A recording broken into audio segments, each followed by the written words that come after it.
සුබ දවසක්. ඔයාගේ ජීවිතය ගැන ටිකක් හිතලා බලන්න. අපි බොහෝ වෙලාවට හිතන්නේ මට නැත්තේ මොනවද කියලා. මට තවත් හොඳ ෆෝන් එකක් තිබුණා නම් හොඳයි. මට තවත් මාක්ස් තිබුණා නම් හොඳයි. මගේ ලයිෆ් එකේ තව හොඳ වෙන්න තිබුණා නම් හොඳයි. ඒත් ඔයා කවදා හරි මෙහෙම හිතලා තියෙනවද? මට තියෙන දේවල් මොනවද කියලා? අපිට තියෙන දේවල් අපි අමතක කරනවා. අපි නැති දේවල් ගැන වැඩි අවධානය දෙනවා. ඉතින් අද අපි කතා කරන්න යන්නේ කෘතඥතාව, gratitude ගැන. gratitude කියන්නේ මොකක්ද? සරලව කියනව නම් මට තියෙන දේවල් ගැන ස්තුතිවන්ත වෙලා හිතන එක. ඒක ලොකු දෙයක් වෙන්න ඕනි නැහැ.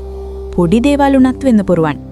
අද කෑම කන්න ලැබුණා, යාළුවෙක් hina වුණා, පාඩමක් තේරුණා, අද දවස හොඩට ගියා. මේ වගේ දේවල් නෝටිස් කරලා ඒකට ස්තුති කියලා හිතන එකයි gratitude නැතිනම් කෘතඥතාව කියලා අපි මෙතන කතා කරන්නේ.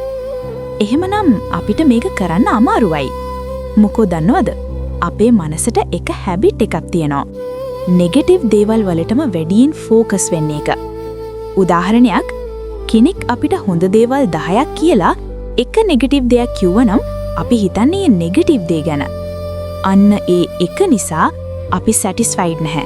අපි හැපි නැහැ. අපි කම්පෙයාර් කරනවා. එහෙමනම් අපි gratitude ප්‍රැක්ටිස් කරනකොට මොනව වේද? ඔයා ඩේලි gratitude ප්‍රැක්ටිස් කරනකොට හිත ලයිට් වෙනවා, සැහැල්ලු වෙනවා, ස්ට්‍රෙස් අඩු වෙනවා, හැපිනස් වැඩි වෙනවා, ජෙලසි අඩු වෙනවා, ඊර්ෂ්‍යාව අඩු වෙනවා. මොකද ඔයාට තියෙන දේවල් ගැන ඔයා අවෙයා වෙනවා, ඔයා දැනුවත් වෙනවා. ඉතින් මේ ඩේලි gratitude ප්‍රැක්ටිස් කොහොමද කරන්නේ? ඔයාට මේක ලේසියෙන්ම කරන්න පුරුවන් දෙයක්. එක, දිනකට දේවල් 3ක් හිතන්න. රාත්‍රියේ නිදාගන්න කලින් අද හොඳට ගිය දේවල් 3ක් මොනවද කියලා හිතන්න.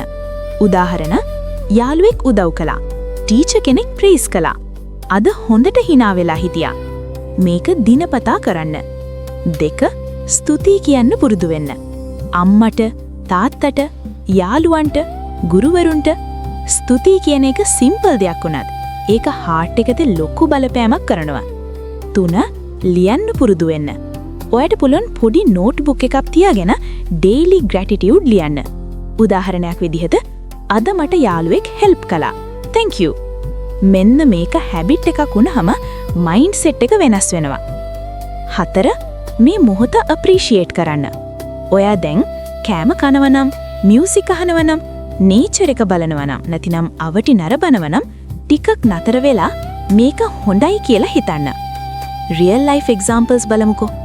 ස්ටුඩන්ට් කෙනෙක් හිතන්න. එයා හැම වෙලාවෙම කම්ප්ලේන් කරනවා. මට නැහැ, මට බැහැ කියනවා. එයා gratitude ප්‍රැක්ටිස් කරන්න පටන් ගන්නවා. daily 3 things note කරනවා. positive දේවල් focus කරනවා. කාලයත් සමග ඔහු happy වෙනවා, stress අඩු වෙනවා, confidence වැඩි වෙනවා. comparison එක නවත්තන්න. අද කාලේ social media නිසා අනිත් අයගේ life බලලා අපි හිතනවා මට ඒ වගේ නැහැ කියලා. අන්න ඒක stop කරන්න. මට තියෙනවා කියලා හිතන්න. දැන් එහෙනම් අපි mindfulness සහ gratitude ගලපගමු අපි. mindfulness කියන්නේ මේ මොහොත දැනගන්න එක. gratitude කියන්නේ ඒ මොහොතට ස්තුතිවන්ත වෙන්න එක. දෙක එකට ගත්තොත් හොඳ peaceful life එකක් ගත කරන්න පුරුවන්. ඉතින් සාරාංශයක් විදිහට ගත්තම ඔයාගේ ජීවිතේ perfect වෙන්න ඕනේ නැහැ happy වෙන්න. අන්න ඒ අතරේ ඔයාගේ තියෙන දේවල් appreciate කරන්න පටන් ගත්තම ඔයාගේ life එක simple වෙයි, peaceful වෙයි, happy වෙයි. මතක තබා ගන්න, සතුට ලැබෙන්නේ නැති දේවල් වලින් නෙමෙයි, තියෙන දේවල් වලට ස්තුතිවන්ත වෙද්දී. එහෙනම් අද ඉඳලා දිනකට පොඩි දෙයක්වත් appreciate කරන්න.